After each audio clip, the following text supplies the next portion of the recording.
जय हिंद बच्चों। इस समय आप लोग महामना इंस्टीट्यूट के यूट्यूब चैनल से जुड़े हुए हैं और इस चैनल में मैं आप सबका स्वागत करता हूं। आज हम लोग क्लास 10th से बीएससी फिजिक्स के चैप्टर 12 एनसीईआरटी बुक का चैप्टर 12 इलेक्ट्रिसिटी के हम लोग न्यूमेरिकल एग्जाम्पल्स को देख रहे हैं और आज हम लोग एग्जाम्पल 12.5 यानी एग्जाम्पल 5 देखने जा रहे हैं। आप बुक खोलें और देखें एग्जाम्पल को। Resistance of the metal wire, कोई मेटल वायर है,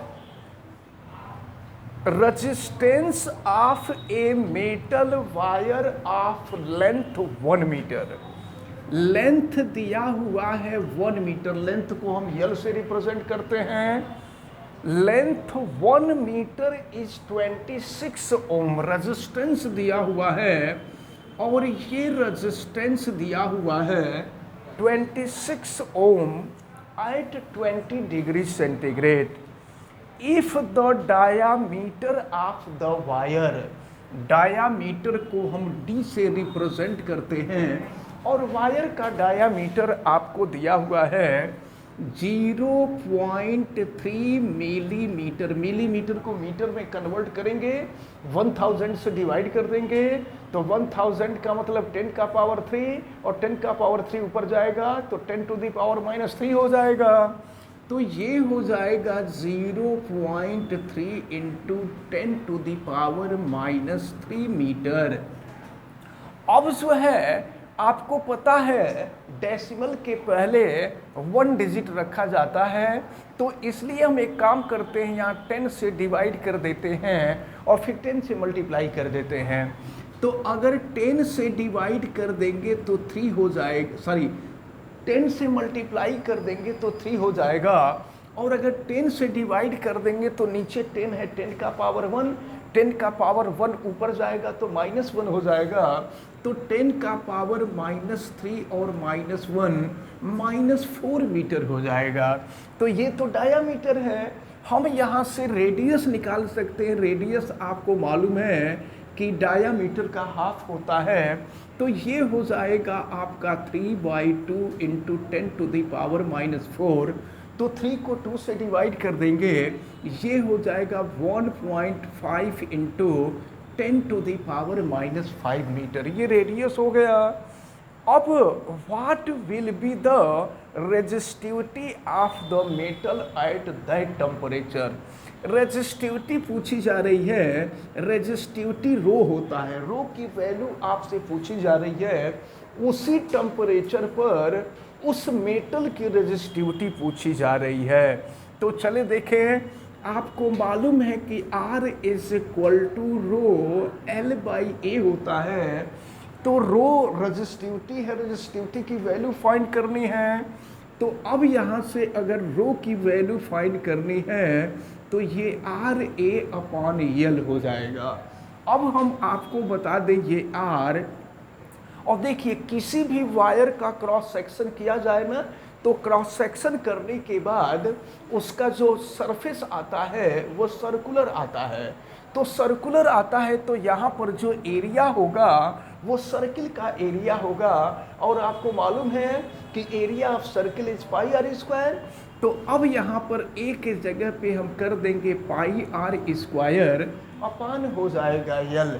चलिए हम सॉल्व करते हैं। तो कैपिटल R की वैल्यू आपको दी गई है 26 और पाई की वैल्यू 3.14 होती है और फिर R का स्क्वायर हम कर देंगे। देखिए 1.5 इंटू 10 टू द पावर -4 का स्क्वायर करेंगे तो 1.5 का स्क्वायर करेंगे तो 1.5 इंटू 1.5, और आपको मालूम है कि अगर 15 का स्क्वायर करते हैं तो 225 होता है। तो 1.5 का स्क्वायर करेंगे तो डेसिमल का 2 डिजिट कट जाएगा, तो ये हो जाएगा आपका 2.25 और फिर हम 10 का पावर -4 का स्क्वायर करेंगे तो 10 का पावर -8 हो जाएगा और फिर यल की जो वैल्यू है वो 1 मीटर है। अब इसके बाद हम लोग इसको सॉल्व करेंगे। तो देखें जब इसको सॉल्व किया जाएगा तो फिर इसकी वैल्यू हम देखते हैं रो इज इक्वल टू, पहले हम 26 का 2.25 में मल्टीप्लाई करते हैं और देखते हैं कितना आता है। अब हम देखते हैं तो पहले 26 का 2.25 में मल्टीप्लाई कर रहे हैं तो ये 58.50 और फिर ये हो जाएगा 3.14 और ये हो गया 10 टू द पावर -8। अब अगर 58.50 का हम 3.14 में मल्टीप्लाई करें तो ये नियरली 184.69 आएगा। अब जरा ध्यानपूर्वक देखें, हम ऐसा करते हैं कि ये जो है ये 183 पॉइंट आएगा, 184 नहीं बल्कि 183 पॉइंट। अब देखो आप जरा, तो अब जो है इसको अगर हम सॉल्व करते हैं तो देखिए आप यहाँ पर ये 9 जो है 5 से लार्ज नंबर है, तो जब कोई नंबर 5 से लार्ज होता है तो उसको 1 मान करके उसके पहले वाले में जोड़ देते हैं। तो यहाँ पर देखें ये 183.69 है और देखिए इसको 1 मानकर इसके पहले वाले में जोड़ देंगे 7 हो जाएगा, और 7 भी 5 से लार्ज नंबर है तो फिर इसको 1 मान करके इसके पहले वाले में जोड़ देंगे तो ये 184 इंटू 10 का पावर -8 हो जाएगा। लेकिन आपको पता है कि डेसिमल के पहले 1 डिजिट रखते हैं, तो डेसिमल के पहले 1 डिजिट रखने के लिए यहाँ 100 से डिवाइड और 100 से मल्टीप्लाई कर देंगे। देखिए अगर 100 से डिवाइड कर देते हैं तो 1.84 हो जाएगा और 100 से मल्टीप्लाई, 100 का मतलब 10 का पावर 2 हो जाएगा और 10 का पावर 2 का मल्टीप्लाई करेंगे तो 10 का पावर -8 और +2 ये हो जाएगा आपका 10 का पावर -6 और रेजिस्टिविटी है तो unit of resistivity is ohm metre. तो आपसे यही पूछा जा रहा था कि इसकी रेजिस्टिविटी क्या होगी, तो इसकी resistivity 1.84 into 10 to the power -6 ohm metre होगी।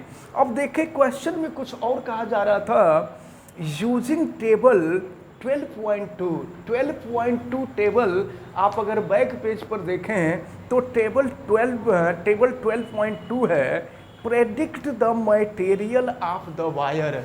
अगर आप देखें टेबल 12.2 में तो उसमें मैग्नीज है और मैग्नीज की जो रेजिस्टिविटी है वह 1.84 into 10 to the power -6 ohm metre के इक्वल है। इसका मतलब ये हुआ कि जो मटेरियल होगा, जिस मटेरियल का वायर बना है वह मटेरियल मैग्नीज होगा। तो ये जो एग्जाम्पल 12.5 था ये कंप्लीट होता है। अब हम लोग एग्जाम्पल 6 देखते हैं। देखिए एग्जाम्पल 6 में दिया हुआ है, a wire of given material having length L. कोई वायर है जिसका लेंथ यल है, देखिए लेंथ यल है और फिर and area of cross section A, उसका एरिया ऑफ क्रॉस सेक्शन जो है ए है, has a resistance of 4 ohm, इसका रेजिस्टेंस दिया हुआ है 4 ohm. What would be the resistance of another wire, दूसरे वायर का आपसे रेजिस्टेंस पूछा जा रहा है। Another wire of the same material having length L by 2 and area of cross section is 2 है। देखिए क्वेश्चन समझिए क्या पूछा जा रहा है। कोई मटेरियल है जिसका वायर है, वायर का लेंथ हम फर्स्ट वायर के लेंथ को L1 सपोज कर लेते हैं और फर्स्ट वायर के एरिया को हम A1 सपोज कर लेते हैं और उसके रेजिस्टेंस को R1 हम कर लेते हैं। फिर आपको दिया है कि एक दूसरा वायर है किसी दूसरे मटेरियल का, तो उसके लेंथ को हम L2 मान लेते हैं और उसके एरिया ऑफ क्रॉस सेक्शन को A2 और फिर रेजिस्टेंस हो जाएगा R2। आपसे R2 की ही वैल्यू पूछी जा रही है। क्वेश्चन में आपसे यही पूछा जा रहा है कि पहला वायर जिसका लेंथ यल है, एरिया ऑफ क्रॉस सेक्शन ए है और रेजिस्टेंस 4 ओम है, अगर उसका दूसरा वायर जिसका रेजिस्टेंस L/2 हो और area of cross section 2a हो तो उसका रेजिस्टेंस क्या होगा। तो अब देखें, आपको मालूम है फार्मूला R = ρL/a होता है। तो अगर हम यहाँ से R1 की वैल्यू निकालें तो रो जो होता है रेजिस्टिविटी होती है और ये रेजिस्टिविटी कांस्टेंट होती है, रेजिस्टिविटी चेंज नहीं होती है। तो ये हो जाएगा रो और ये L1/A1 हो जाएगा। और फिर अगर यहाँ से हम R2 की वैल्यू निकालें तो रो L2/A2 हो जाएगा। आपको R2 की वैल्यू फाइंड करनी है तो हम ऐसा करते हैं, R2 को R1 से डिवाइड कर देते हैं। अगर R2 को हम R1 से डिवाइड करेंगे तो देखें R2 की वैल्यू रो L2/A2 और फिर अपन R1 करेंगे तो A1 ऊपर चला जाएगा, ये A1 ऊपर आ गया और फिर रो L1 नीचे आ जाएगा, रो से रो कैंसिल हो जाएगा और ये हो गया R2/R1 = देखें L2/L1 को एक साथ कर देते हैं और फिर इसके बाद A1/A2 को हम एक साथ कर देते हैं। अब सबकी वैल्यू हम फाइंड करते हैं, रखते हैं। R2/R1 देखिए, R1 की वैल्यू दिया हुआ है 4, L2 की वैल्यू है L/2 और L1 की जो वैल्यू है वो L है और फिर A1 की वैल्यू A है और A2 की वैल्यू आपको 2A दिया हुआ है। तो फिर हम L से L कैंसिल कर देंगे, A से A कैंसिल कर देंगे और देखिए यहाँ फिर क्या मिलता है, R2/4 = 1/2 × 2 4 हो जाएगा। और फिर यहाँ से R2 की वैल्यू हम फाइंड करें तो 4 का क्रॉस मल्टीप्लिकेशन हो जाएगा, ये 4/4, 4 से 4 कैंसिल हो जाएगा, ये 1 ओम हो जाएगा। तो आपसे यही पूछा जा रहा था कि अगर कोई वायर है जिसका लेंथ L है, area of cross section A है और रेजिस्टेंस जो है वो 4 ओम है, अगर उसका लेंथ हाफ कर दिया जाए, area of cross section twice कर दिया जाए तो उसका रेजिस्टेंस कितना होगा, तो उसका रेजिस्टेंस जो है यह 1 ओम के इक्वल होगा। तो इस प्रकार एग्जाम्पल 4 और एग्जाम्पल 5 और एग्जाम्पल 6 ये दोनों कंप्लीट होते हैं।